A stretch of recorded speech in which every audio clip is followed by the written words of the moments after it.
and he's recording.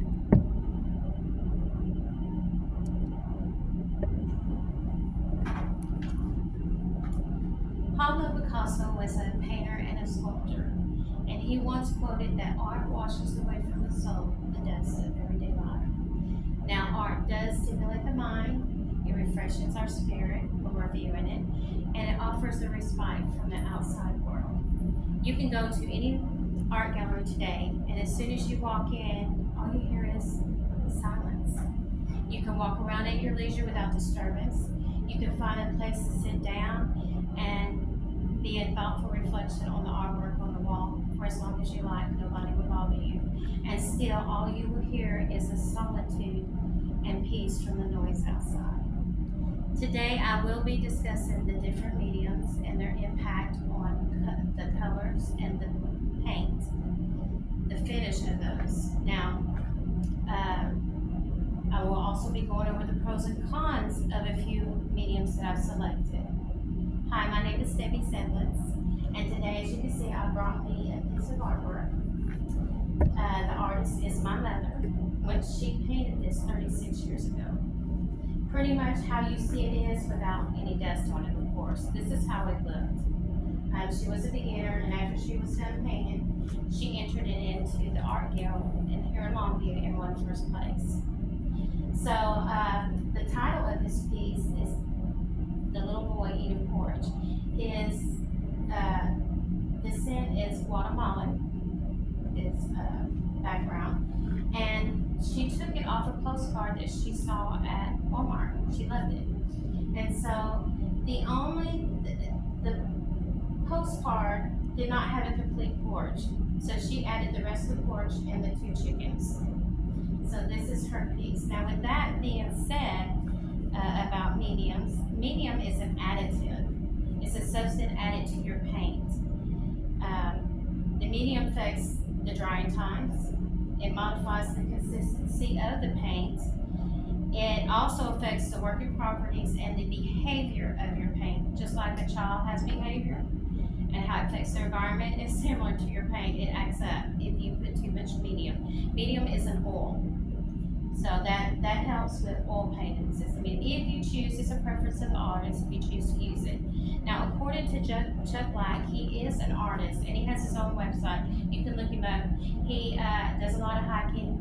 He's always outdoors, and that's where a lot of inspiration comes for his paintings. He does recommend, especially if you're starting out, as a beginner, mediums are something you have to practice with. He recommends that you purchase a variety of mediums and that you start small. Get you a small canvas. Because most artists, even beginners, want to start out with this size. But to practice with mediums, you want to go small and dabble. Put little dots of the color of paint that you're going to use in your painting. You then take your medium, your oil, and you dab in each paint, and you kind of determine what texture I want, how fluid I need it to be. So here's the rule of thumb. The less medium you put in your paint, the more control of the paintbrush you have. The more medium you put in your paint, the more glossy and transparent it becomes, but you might lose a little control in your stroke. So it's recommended to practice with it. Now, just keep in mind that it'll affect the working property and the behavior of your paint if you put too much. Now, there are quite a bit of mediums, and because of time constraint, I cannot cover them all. There's just no way. I did pick out a few.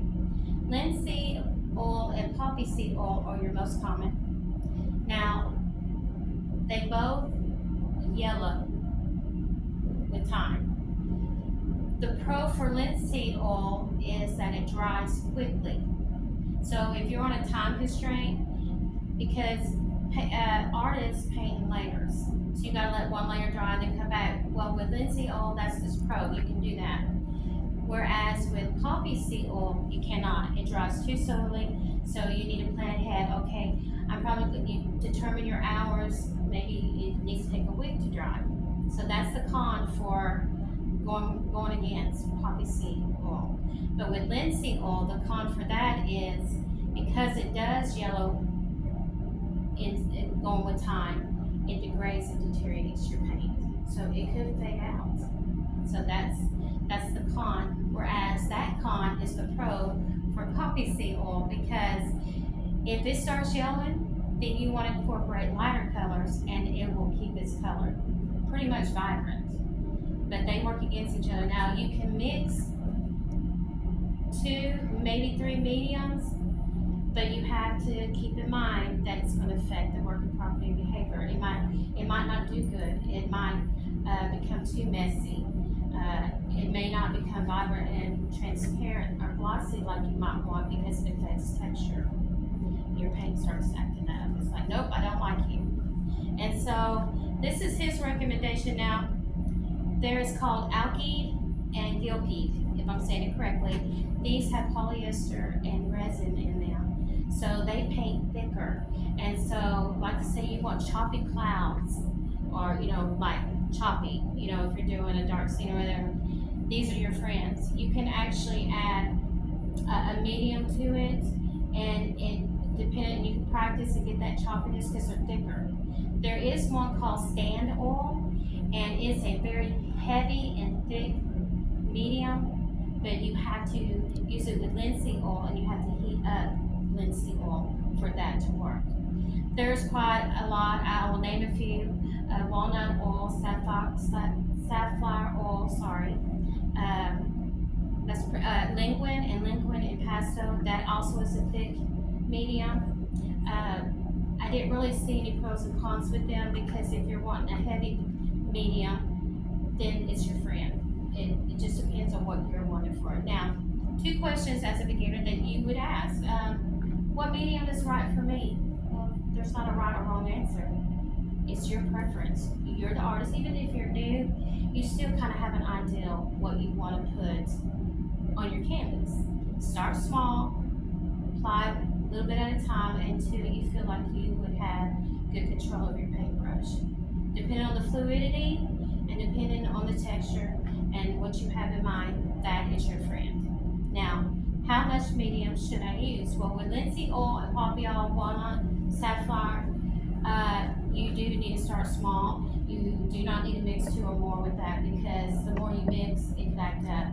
Just dabble. Chuck Black recommends starting small on anything. Once you get more experience behind you, get more knowledge about what you're doing, then you'll start just knowing how much you need to put in there without dabbing. Now, if you're using impastos, liquid impasto, or you're using a heavy oil, you want to keep adding up to 15 to 20%, depending on what you want, what you got in your head. But really, there is no right or wrong. If you're the artist, it's your preference. Have fun with it. That's what is recommended. So today, I went over the mediums, a few. I told you the pros and cons, how to beware how it affects your paint, if it acts up, learning how to work with your paintbrush. I think with little paintbrushes, you will really need more control, because your big ones are easier to control. The choice of medium that you use will depend on the technique that is used, but mostly the preference is of you, the artist. Lastly, start small, test it. That is the good rule of thumb and the recommendation from the speaker.